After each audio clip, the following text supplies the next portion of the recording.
So today we're talking about what does it mean to lead strategy. And I think it's the most important responsibility that a leader has for a business. Be that business an MBA program, be that business a hospital, be that business a multinational defense company.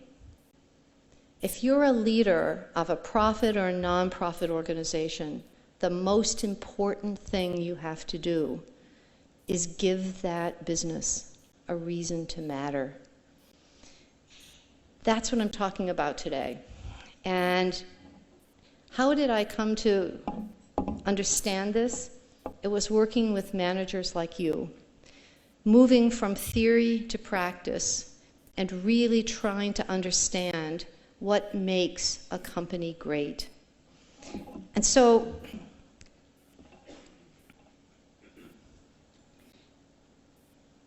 I want to start with where we were, how we thought about strategy. And I'll be honest with you, I was part of the problem. I've been trained in a very technical way of looking at strategy, doing large sample statistical analysis, and looking for regularities across industries and across firms. And it was a heady day in strategy when analytics came in. But unfortunately, what happened was analytics drove out management, drove out people. And so to start with what analytics brought to us, and it's good stuff, but it's not the whole story. So what they did, if you think in the last 25 years for strategy, they said, what's the primary objective? What are you trying to do if you're leading a company and developing its strategy? You want to beat the competition.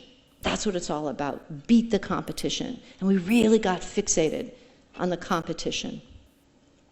We said, what does it take to do this well? If you're putting together an MBA program and you're teaching strategy, what's in the curriculum? What's really important? And what's happened is that we've moved from strategy being the province of the president to being the bailiwick of the analyst. And we've trained umpteen consultants, but we've lost the role of leadership. So strategy became a left-brain analytical exercise. I think it's something more, and that's what we'll be talking about. And then we go on and say, and what's the goal? What really are you trying to achieve as a company or as a nonprofit organization? It's a long-run, sustainable competitive advantage. Have you heard that? Is that what you're trying to do? Right? A long-run, sustainable competitive advantage. Right? Okay, now, I'd like to see a show of hands, the people from the businesses in this community that have a long-run, sustainable competitive advantage. We've got one. Hey, that's never happened. All right.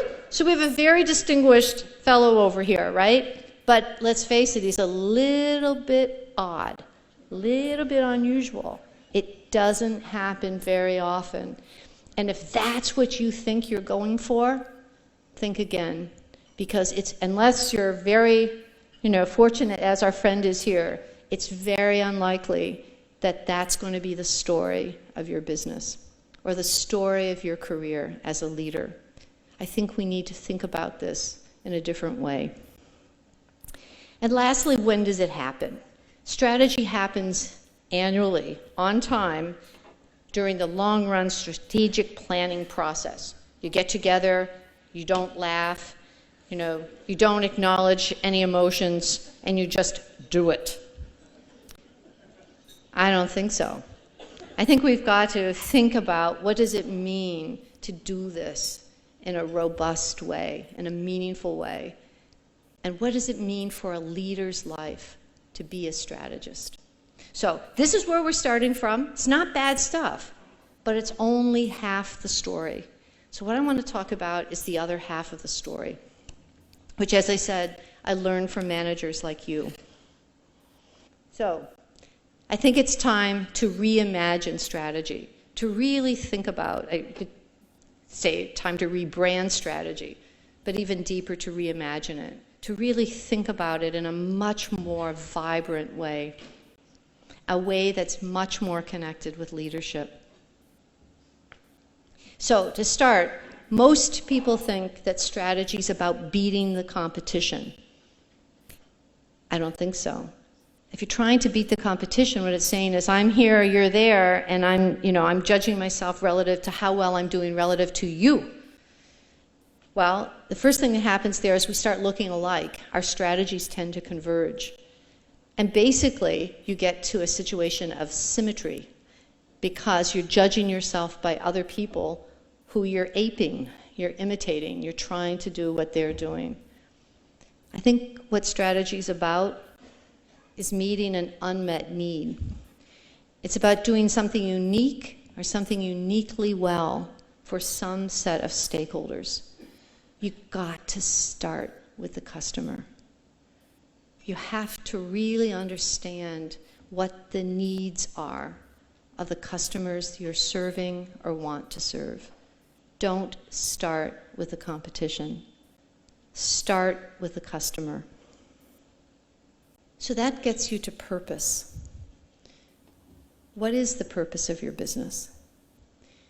And John Brown said, purpose is who we are and what makes us distinctive. It's what we as a company exist to achieve. It looks easy.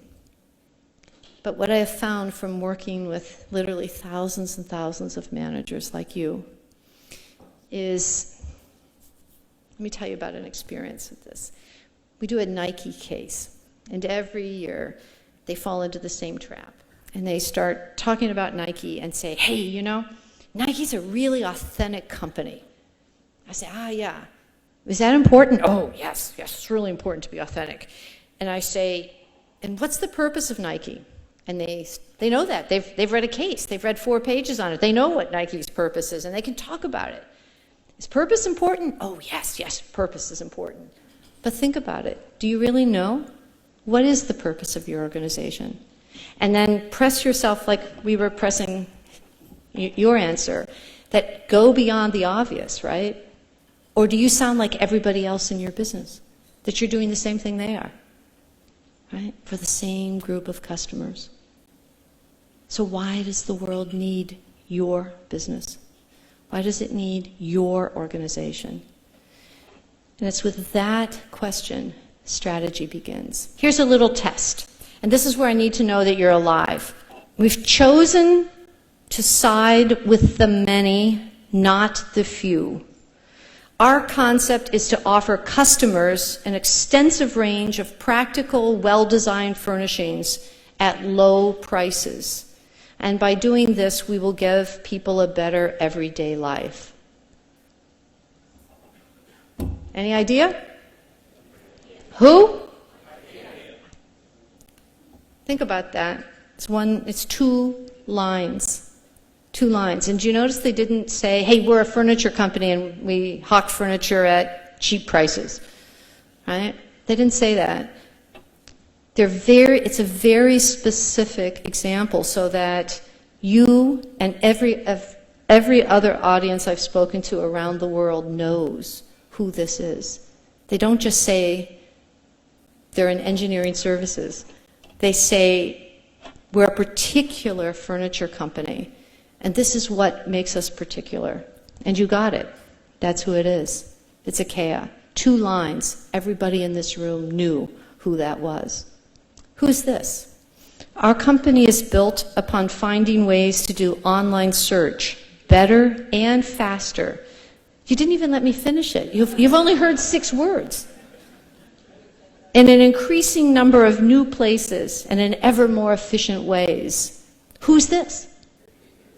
Yeah. Think about, if we had more time, I'd ask you to take out a piece of paper and write down the 1 sentence. Write down the sentence that really captures who you are. To bring inspiration and innovation to every athlete in the world, providing performance opportunities for those who could benefit, and offering empowering, inspirational messages for those who would listen. You got it. Nike. All around the world, they know it's Nike. So this is really what it's about. It's not about the Harvard Business School. It's not about IKEA or Google or Nike. It's really about your business. It's really to get you to think about what's the purpose of your business, who are you, and why do you matter? Guy Kawasaki says it this way. He says, make meaning, then make money. And when I think about this, when I think of making meaning, I don't mean it just in a philosophical, emotional sense. I mean it in a nuts and bolts, cold-hearted economic sense. You as a player, if you're in a nonprofit company, you're competing with all kinds of other nonprofits for resources, for opportunities to make a difference. What you have to think about is why, as a player in that market, do you really bring something that wouldn't be there without you? What is that? And why is it that that matters? So make meaning and then go on to turn it to money. You know, we spent a lot of our time talking about purpose because, as I said, that's where strategy starts. It's not where strategy ends. It's just where it starts. It's a way to stake a claim. It's to say, this is who we're going to be. And if you play poker, how many of you play poker? Do you know? Poker? I know you play slots, but do you play poker? Right? So it's like the ante of the game. To earn the right to sit at the table, you need to have clarity of purpose. But it just gives you the right to have a seat at the table. But winning takes a lot more. Because a purpose is just an idea, right? And ideas can be copied, right? You say, hey, here's my great idea. Oh, I think I'll do that too, right? It's easy to copy. It's just an idea. So how do you take that idea and really make it into a competitive advantage? So that's what I want to talk about now. To do this, I like to talk about Gucci. And not because only they have great handbags and, you know, sexy fashion and all of that, but because it was one of the most fabulous turnarounds in the history of business. And we're going to start at the bottom here. And that's in 1992. Gucci lost 50 million on sales of 200 million. Think about that. That's hard to do. 50 million on sales of 200 million. And the grandson of the founder, Maurizio Gucci, was the CEO at the time. And his dream of restoring the fashion house to basically the pinnacle of the industry had come to an abrupt halt. And he was canned in the process. What happened was sales were plummeting, the customers were indifferent, and internally the company was in a complete set of paralysis. And Investcorp, who was the private equity company behind Gucci, one of their managers said, you know, all the banks really love Maurizio. It was a really wonderful vision. Yet there was no consolidated statements, no definitive central management team, no business model. Not by dreams alone, not by purpose alone. Maurizio had a great purpose, but that's all he had. And Investcorp said, we want out. We want to sell this company. They got rid of Maurizio first, then they wanted to sell the company, and they tried to sell it for $50 million. $500 million, and had no takers. Nobody anywhere in the world was willing to pay $500 million for Gucci. And so they said, look, you know, let's dust it up and take it public, right? We want our money out. And the only way we can get our money out is to take this thing public. So they got a new CEO, a guy named Domenico De Sole, And he came in, and this is what the industry looked at like at the time. At the very peak, this is what we call the productivity frontier that goes down the right-hand side. They're the best-in-class firms in the industry. The combination of willingness to pay and the relative cost position of the firms. So those that are on the frontier are best in class. So way up at the top you have Hermes, which is where Gucci started out. Very high customer willingness to pay and high relative costs, but they were able to recoup those costs and the willingness to pay. And then all the way down to someone like Ralph Lauren, which is also very good at what it does. It's doing something different. The idea is that everyone along this frontier is doing something different. Their strategies are different. So that's where we started, and the company had crashed down through excessive licensing. There were 22,000 Gucci products, including Gucci Scotch, Gucci matches, Gucci tennis balls, and Gucci Coochie bags, right? 22,000 products, the brand was trashed, the willingness to pay was in the toilet. Maurizio came in at that point and he said, I'm going back to the top. I'm going to restore the glory of the Gucci company. And if you think about how often is in a turnaround situation, your impulse is go back, claim the hill, go back to who we were. And that's what he wanted to do. So he's heading from the bottom right back up to the top left immediately. And this is instead what happened, was he succeeded in increasing the relative cost position, but didn't move the willingness to pay. And they were way off the frontier and on the verge of bankruptcy.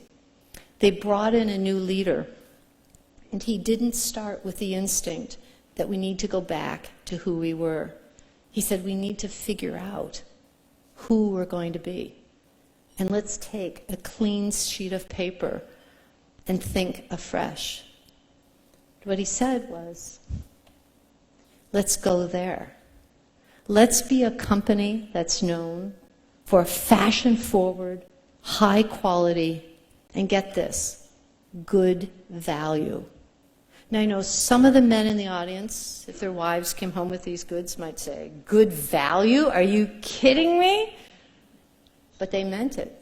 Good value in the designer fashion world. That's who Gucci was going to be. So he had that clarity. He understood what they were bringing to the market. And then what he did was he built a whole system of value creation that was based on that purpose, that brought that purpose to life. You can look around every single one of these elements, and what you found is that they remade every part of the company. One of them was design. They had two designers they could choose from. One, named Tom Ford, was a commercial designer, and he cared a lot about the commercial aspects of the products. He was also extremely good-looking. And what they decided to do, and I say, Domenico, let's get real. You're telling me you picked Tom Ford because he's good-looking? He said, yes, yes. I wanted to make Ford a star because I needed to jolt the customer. I needed to jolt the world to realize this is a new Gucci. So it was a very risky play, but he did it because the company was in desperate throes. If you look what happened with prices, 30% overnight. He reduced prices 30%. I said, hey, Domenico, wasn't that a risky thing to do? He said, no, not doing it would have been risky because given who we wanted to be, I had to do this. I had to send a very strong signal. They changed over their customer group from women like me to a lot of women like you in the audience. They said, we're going to go for a younger crowd, and we're going to do it because they buy more often. They buy 4 times a year versus the classic style, which is once a year. So they changed their customers. They let their customers go and brought in new ones. So basically, every single aspect, every activity in the company was changed over to bring it in alignment with the new purpose. $8 billion was what they got when they took it public for a company that 500 million was out of reach just 5 years earlier, right? But he remade the whole company by starting with a new purpose, by building an incredible system of value creation designed to deliver exactly what was in the core. So here he is. He says, you know, some companies have great strategies and they do a lot of talking, but they don't get it done. I follow through. And if any of you have been in those kinds of discussions that say, what's more important, strategy or execution? Just look those people in the eye and say, you got to be kidding. You need a great strategy and you need a great execution. And if you think about strategy like this, as a whole system of advantage, what you see is that strategy is not just an idea. It's a set of interconnected activities that are directed toward one whole, toward one purpose, right? So this is how you connect an idea with a reality of being something in particular and doing that something in particular particularly well. So this is how we link ideas and action. So when you came in, you probably thought strategy was all about thinking great thoughts. I don't think so. As a leader, in the leader's hands, I think strategy is about setting an agenda and building an awesome organization to carry it out. And you tailor the organization, you tailor it to do exactly what it is you're promising to deliver. It's how you deliver on that promise. So here, I gave you a blank copy. Fill it in, right? You've got to start with what is that distinctive purpose that's in the center. And then think about all of the activities that your organization does. And how do they align? And how do they row in the same direction? And how do they support that purpose? And notice at the top, I call it the animating force of a company. And this is, again, going from, it's just an austere idea that's in some office someplace. That strategy should be, and I really believe this, it should be the lifeblood of your company. It should be the energy that pulses through, that tells everybody in the company how what they do matters, how what they do is connected to a purpose that is sitting on top of everything that happens in the company. It's the animating force, the energy in a company. So a compelling purpose backed by a system of advantage gives you a difference that matters. It means that if you disappear, there will be a hole in the world of those you serve. Somebody came up to me once and said, afterward, politely, didn't say it during the talk, he came up afterward and he said, Cynthia, I don't really think we're changing the world. And I said, well, where's your business? And he said, well, it's in Ohio. And I said, well, where's that? Isn't that in the world? Right? You don't need to change the whole wide world. You have to matter to the people you serve. So if you do disappear, that there would be a hole. And frankly, if you don't have that difference, nobody will mourn your organization if it's gone. And think about it. If they wouldn't miss you then, how much do they really need you now? So, what's it all about? What are you really trying to achieve by having this purpose, by having this system of advantage? Is it a long-run sustainable competitive advantage that accumulates such a powerful lead that no one can catch up? Is that what it really takes for an organization to endure? Is that a realistic aspiration for those who are leading an organization?